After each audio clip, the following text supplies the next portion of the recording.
One sunny morning, Little Red Riding Hood's mother carefully packed a basket filled with freshly baked bread, sweet jam, and a warm, soft blanket for Grandma, who wasn't feeling well.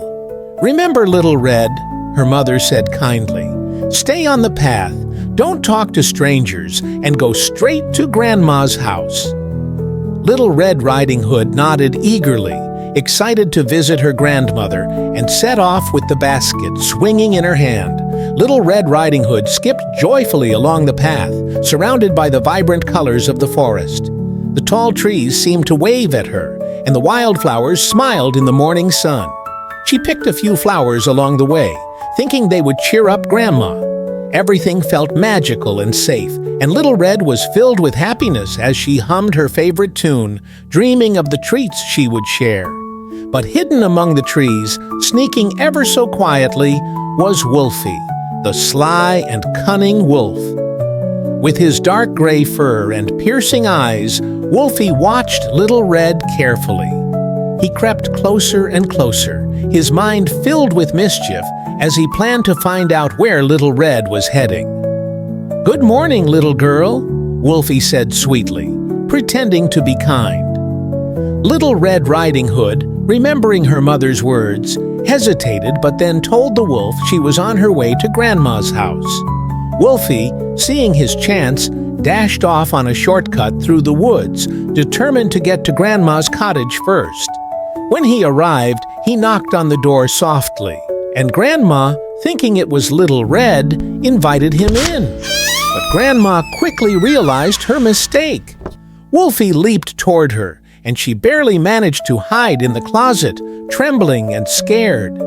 Wolfie grinned wickedly and dressed up in Grandma's nightgown, lying in bed and pulling the covers up to his snout, ready to fool Little Red.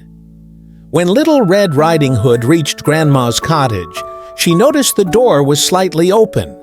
She stepped inside and found Grandma lying in bed, but something felt very strange. "Grandma, what big eyes you have," Little Red said, stepping closer.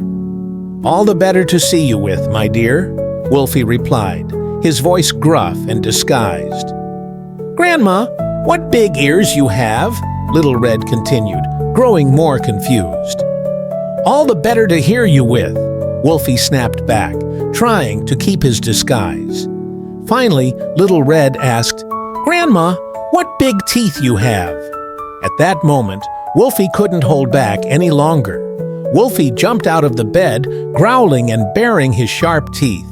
Little Red gasped and stepped back, clutching her basket tightly. But just as Wolfie was about to pounce, the door burst open.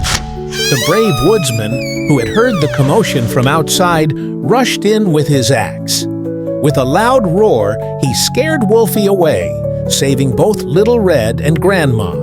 The wolf ran off into the forest, never to bother them again. Grandma came out from her hiding place, shaking but relieved, and hugged Little Red tightly. "Thank you, woodsman," Grandma said gratefully. "You've saved us." Little Red and Grandma hugged the woodsman, and they all sat down together in the cozy little cottage. They shared the delicious treats from Little Red's basket, and Grandma felt much better with her loved ones by her side. From that day on, Little Red Riding Hood learned to always be careful and listen to her mother's advice. And every time she visited Grandma, she made sure to stay on the path, always watching out for sneaky wolves. They lived happily ever after, remembering that kindness, courage, and a little bit of bravery could overcome any danger.